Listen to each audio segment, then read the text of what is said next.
രാഹുൽ മാങ്കൂട്ടത്തിൽ MLA-ക്കെതിരായ BJP ഭീഷണിക്കെതിരെ Youth Congress Palakkad BJP ജില്ലാ കമ്മിറ്റി ഓഫീസിലേക്ക് നടത്തിയ മാർച്ചിൽ വലിയ സംഘർഷമാണിന്നുണ്ടായത്.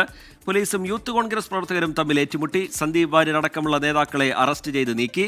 സൗത്ത് പോലീസ് സ്റ്റേഷന് മുന്നിൽ രാഹുൽ മാങ്കൂട്ടത്തിന്റെ നേതൃത്വത്തിൽ കുത്തിയിരിപ്പ് പ്രതിഷേധവുമുണ്ടായി. ഒരു നിയമസഭാ സാമാജികനെതിരെ കൊലവിളി നടത്തി. നിങ്ങളെല്ലാവരും കണ്ടല്ലേ?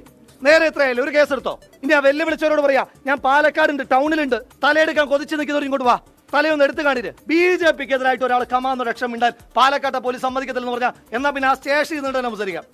എന്താ എടുക്കുക? കേസെടുക്കും. എടുക്കുക. കേസ് എന്താ പുത്തരിയ? അത് ഇപ്പം BJPയുടെ പറയുന്നത് അവിടെ നടക്കുക. അതിനൊന്നും പ്രശ്നമില്ല. കൊലവിളി, മുദ്രാവാക്യം, കബറുടെ എല്ലാം ഉണ്ട്, പ്രശ്നമില്ല. പാലക്കാട് സംഘി പോലീസിന്. യൂത്ത് കോൺഗ്രസ് പ്രവർത്തകർക്കെതിരെ പ്രകോപന മുദ്രാവാക്യവുമായി BJP പ്രവർത്തകർ മാർച്ച് നടത്തി.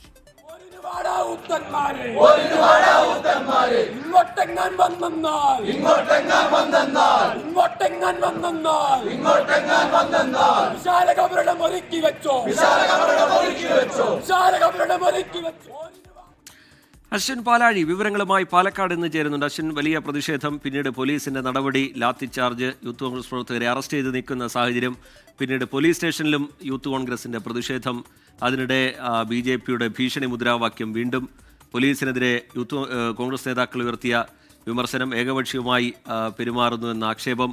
വിവരങ്ങൾ എന്താണ് അശ്വിൻ പാലാഴി? രജിത്ത്, പ്രതിഷേധങ്ങൾക്കും സംഘർഷത്തിനുമെല്ലാം ആധാരമെന്ന് പറയുന്നത് പാലക്കാട് മുനിസിപ്പാലിറ്റി പാലക്കാട് ആരംഭിക്കാനിരിക്കുന്ന നൈപുണ്യ വികസന കേന്ദ്രത്തിന് RSS സ്ഥാപകൻ ഡോക്ടർ ഹെഡ്ഗേവാറിന്റെ പേര് നൽകാനുള്ള തീരുമാനമാണ്. അതിന് പിന്നാലെ അതിനെ എതിർക്കുകയാണ് CPM-ഉം കോൺഗ്രസും അടക്കമുള്ള രാഷ്ട്രീയ പാർട്ടികൾ. അത് പാലക്കാട്ടെ ജനങ്ങളോടുള്ള വഞ്ചനയാണ് എന്നുള്ളതാണ് BJPയുടെ ആരോപണം. അങ്ങനെ പാലക്കാട്ടെ ജനങ്ങളെ വഞ്ചിച്ച MLA-ക്കെതിരെ ഒരു പ്രതിഷേധം എന്നോണമാണ് ഇന്ന് രാവിലെ MLA ഓഫീസിലേക്ക് BJP ഒരു മാർച്ച് നടത്തിയത്. ആ മാർച്ചിനിടെ BJPയുടെ ജില്ലാ ജനറൽ സെക്രട്ടറി ഓമനക്കുട്ടൻ ഒരു പ്രസംഗം നടത്തുന്നത് ഒരു കൊലവിളി പ്രസംഗമായിരുന്നു.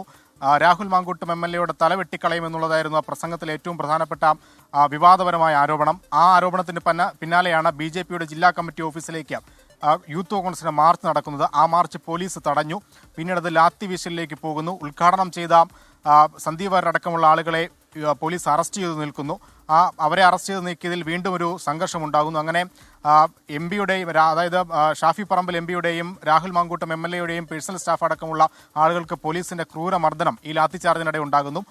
ഒപ്പം നിരവധി ആളുകളെ അറസ്റ്റ് ചെയ്യുകയും ചെയ്തു. പക്ഷേ പോലീസിന്റെ നടപടി ഏകപക്ഷീയമാണ്. തങ്ങൾക്കെതിരെ കൊലവിളി പ്രസംഗം നടത്തിയ RSS നേതാക്കൾക്കെതിരെയോ BJP നേതാക്കൾക്കെതിരെയോ യാതൊരു കേസും എടുക്കാതെ മാർച്ച് നടത്തിയ കോൺഗ്രസ് പ്രവർത്തകരെ അറസ്റ്റ് ചെയ്തു നിൽക്കുന്നത് ഏകപക്ഷീയമാണ് എന്നുള്ളതായിരുന്നു കോൺഗ്രസിന്റെ ആരോപണം. അങ്ങനെ പാലക്കാട് സൗത്ത് പോലീസ് സ്റ്റേഷന് മുന്നിൽ കോൺഗ്രസ് നേതാക്കളുടെ ഉപരോധമുണ്ടാകുന്നു.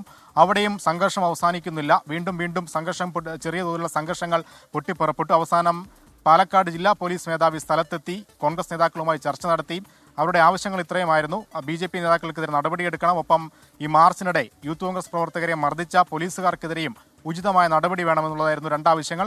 ഈ രണ്ടാവശ്യങ്ങളും പാലക്കാട് ജില്ലാ പോലീസ് മേധാവി അംഗീകരിച്ചിട്ടുണ്ട്. നാളെ രാവിലെയോടുകൂടി രണ്ട് വിഷയങ്ങളിലും തീരുമാനമാക്കാം എന്ന ഉറപ്പിന്മേലാണ് മണിക്കൂറുകൾ നീണ്ട സംഘർഷം അവസാനിച്ചത്. അവസാനം സ്റ്റേഷന് മുന്നിൽ നിന്നും കോൺഗ്രസ് പ്രവർത്തകർ പിരിഞ്ഞു പോയിട്ടുണ്ട്. രാവിലെ മുതൽ നടന്ന സംഘർഷത്തിന് ഇതോടുകൂടി ഒരു താൽക്കാലിക വിരാമമായിട്ടുണ്ട്. നാളെ ഇതിന്റെ ബാക്കി പ്രശ്നങ്ങൾ ഉണ്ടാകും എന്നുള്ള സൂചനകൾ തന്നെയാണ് പുറത്തു വരുന്നത്. പ്രശ്നങ്ങൾ പൂർണ്ണമായി അവസാനിക്കാതെ ഇതൊന്നും അവസാനിക്കില്ല എന്നുള്ള സൂചനകൾ തന്നെയാണ് പുറത്തു വരുന്നത്. ശരി, അശ്വിൻ പാലാഴി പാലക്കാട്ട് നിന്ന് വിവരങ്ങൾ നൽകുകയായി.